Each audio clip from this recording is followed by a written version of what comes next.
Hello and welcome to the Business Spotlight interview series. I am your host, Barrett McDonald, and today I am joined by Tim Rice, CEO of The Rounds. Tim, thank you so much for joining us today. What would you like to kick us off with a background of who you are and what it is your company does? Yeah, I really appreciate the invite, Barrett, and thanks for having me on the show.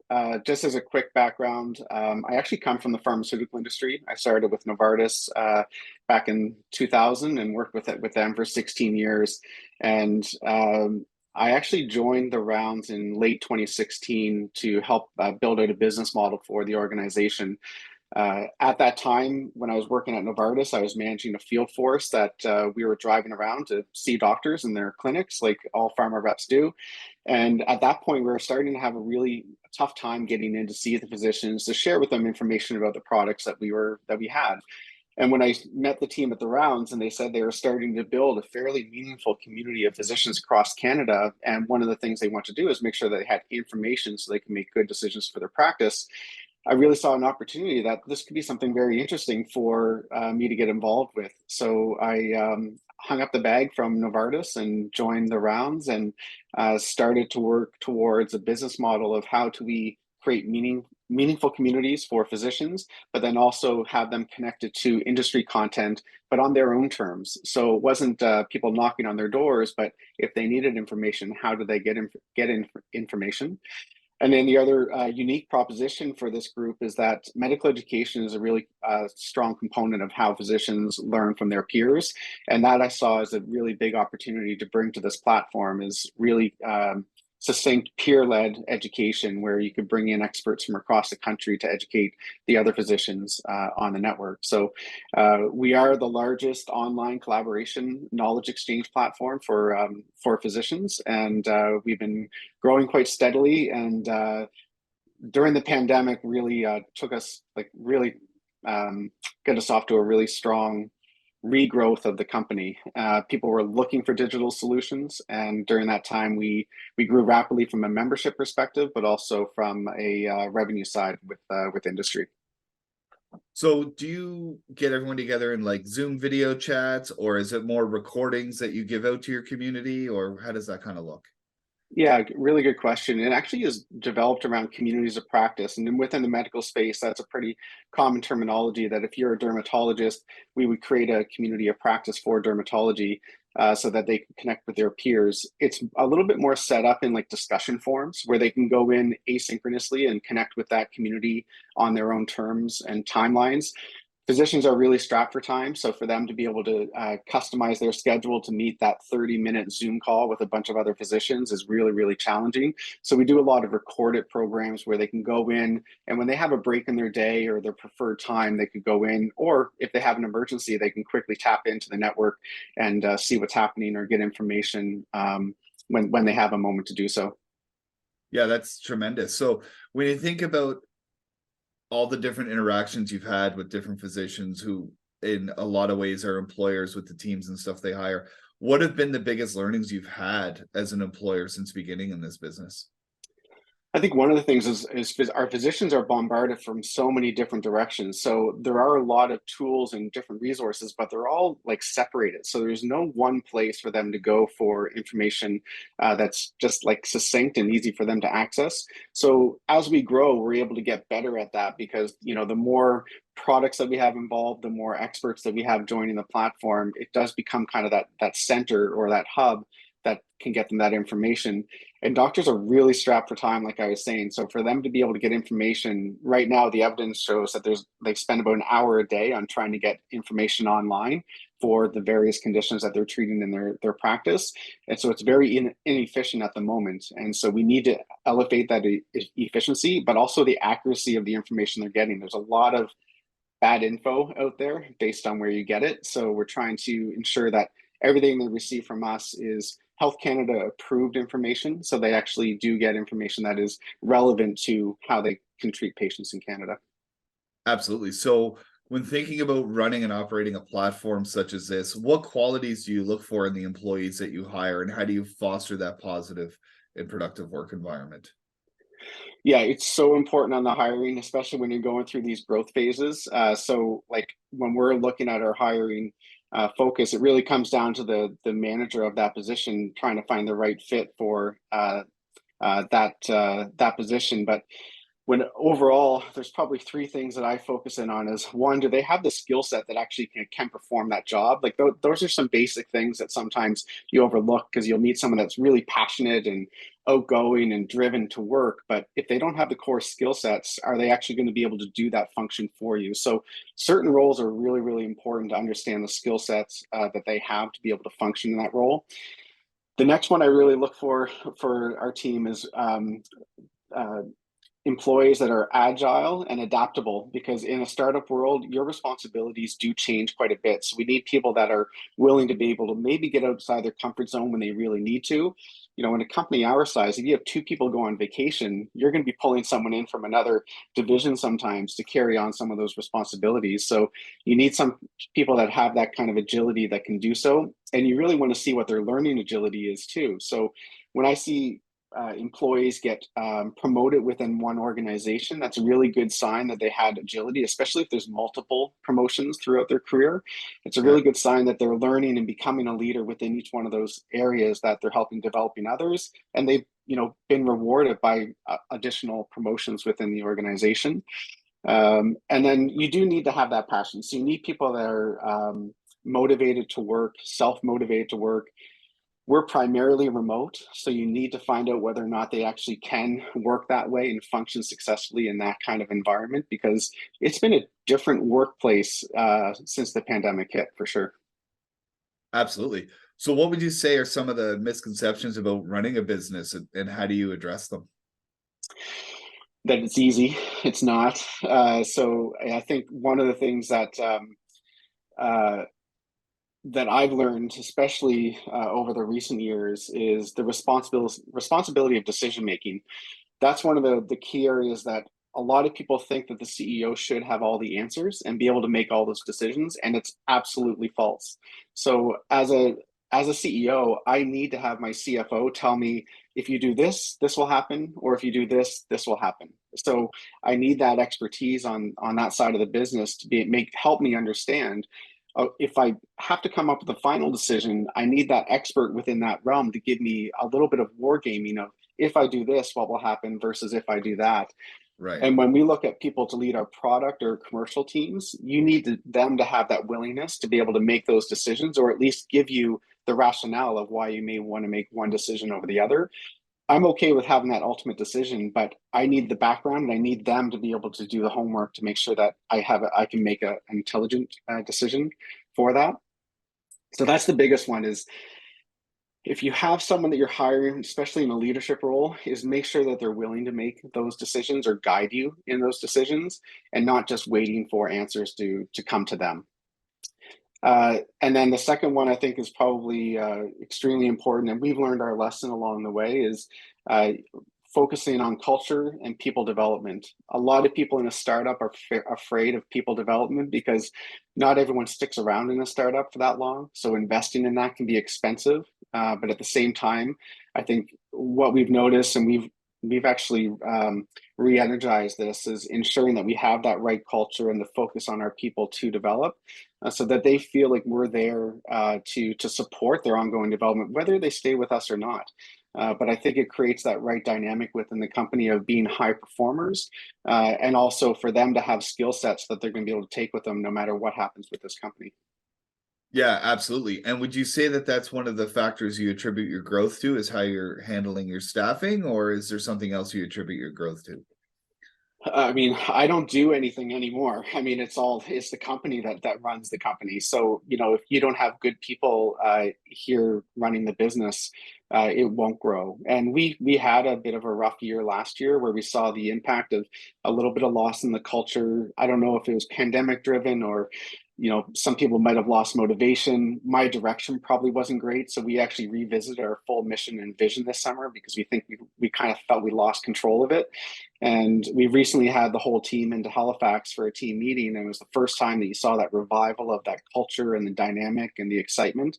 And it really came back that we can kind of go back to that mission and vision to really guide us and get excited about what we're doing again.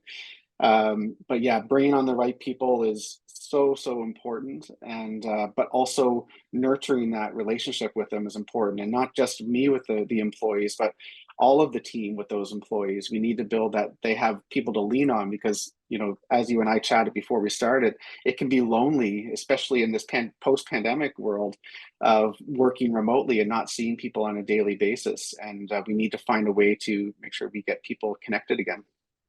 Yeah, creating that sense of community is huge. And as I've gone through this series and as I've watched some of my cohort do these interviews as well, something that's been echoed about team building is surrounding yourself as a leader with people who are going to tell you the things you don't want to hear, and not just what you want to hear when you want to hear it. And I think that that's been a really good step in growth for a lot of the companies that we've talked with.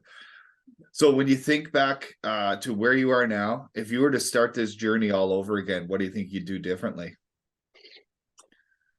That's a really big question. I had to answer this in front of the whole team during we had like a mini town hall during that day, and it's a tough one because when I joined the company, we had to quickly restructure, and things weren't going well. So you knew there was a little bit of concern on whether or not we were a going concern, to be honest with you. And then when I took over as CEO, and there was only three of us left of the company. Um, I had no idea what I was doing. So I would love to go back and start again, because, there's so many things that I missed the ball on because I was thrown into the position without really being probably prepared. And I think, especially after what we saw over the last year, is setting that clear mission and vision really early on in the organization that you can always hang your hat on. And you're going to, adapt your mission and vision over time, but you need to have something to center why you're doing what you're doing, and have the team to understand that why. Even for your recruiting and for your retention strategies, you really do need to know that. I think the other one is hiring right. So we were talking about, like, the key hires have really driven the business, and when you go back and you're like, okay, I found someone that is like willing to work in a startup, but maybe they don't have the right skill set. So when you hire them, really people just end up being busy but not know exactly how to create the output.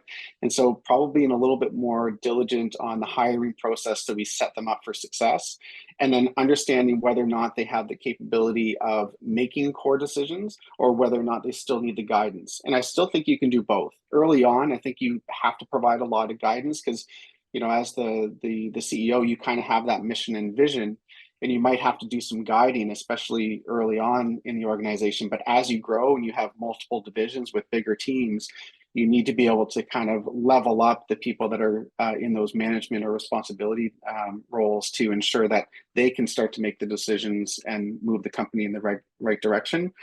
And the last one, and the most important one, is managing your finances. So sometimes you feel you have money and you think, okay, let's spend and we'll just grow. It doesn't always happen that quickly, and you can run out of money very, very fast. And I think people don't realize how expensive it is to run an organization. And so understanding your runway at all times is important, and making really tough decisions, or as early as you can save that company. And we've had to make some tough decisions over the years, and but it was through the guidance of our CFO that helped us make those decisions at the right time, so that we didn't get to the point where we no longer existed.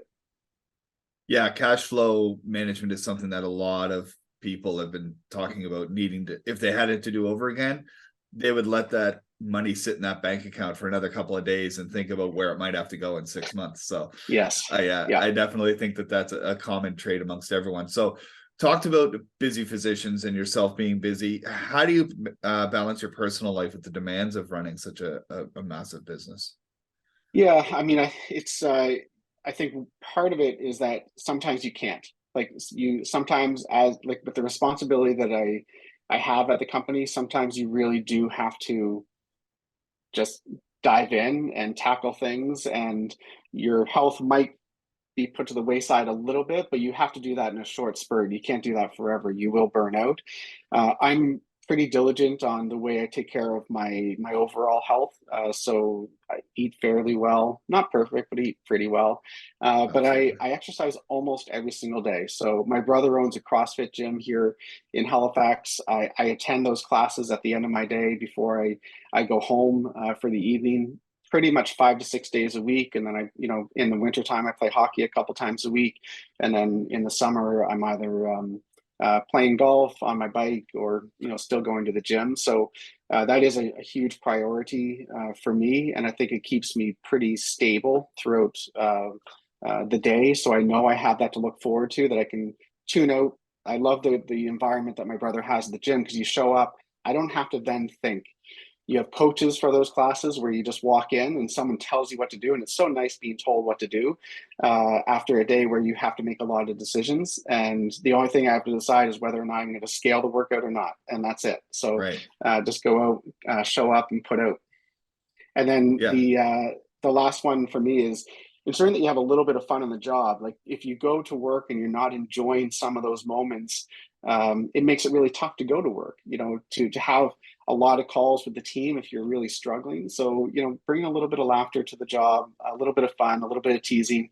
It can just make the day a little bit enjoyable of hanging out with your colleagues and making sure that they become part of your family. I've been here for 7 years now, and I see some of the people at work more than I see my own family. So you got to get to know them and have a little bit of fun during the day. Yeah, absolutely. I think that that's great advice. And scheduling it in is something that I'm hearing a lot when it comes to personal life. Like if I don't put it in my calendar to go for a walk at lunchtime, I'm not going to do it. Yeah. And it's important to do that. So as we're wrapping up here, for all of those that might be watching and listening that are thinking about making that leap of a career change and starting a business, what kind of advice do you have for them? Be ready for it. Like you have to understand that your whole family is part of that journey. So you're not going to do it alone. So you do need that support system, whether it's friends, a spouse, whomever it is in your life. You kind of need that sounding board. The other thing too is that there are so many people that are willing to help. And so speaking to other founders or CEOs, advisors, so many people will give you great advice that will help you avoid some of the mistakes that you're going to make if you do it alone. We don't know that much as an individual, but when you can tap into these other resources, it's so valuable. I think utilizing coaches is such an important thing. We're reviewing that as a company. How do we actually get coaches for our full team, or at least most of our team, when they're going through their journey of development?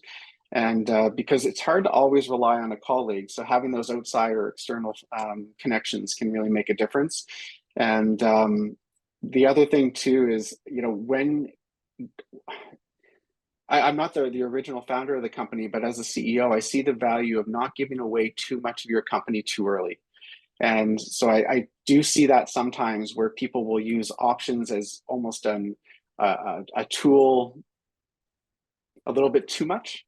Right. And giving away your company too early, I think can hurt you in the long run. So be protective of that asset. It's the most valuable asset that you'll have, and use it effectively. I'm not saying not use it, but just use it very effectively and protect it as much as you can, because I think that's um, a misunderstood concept, and I didn't really understand it that much before I really took over the company. But when I look back, I really see the value of making sure you protect that asset, because you're going to need that as leverage along the way to grow your business at different times. And not everyone is as invested as you. So I think rewarding the employees that help build it is really important. But using it for external advisors and stuff like that, I think is something to be very careful with. Yeah, absolutely. That's some pretty sound advice. And this has been an absolute pleasure. So thank you so much, Tim, for your time today. It was great meeting you and learning more about your journey. And everyone watching, I look forward to seeing you on our next episode. Thanks, Barrett.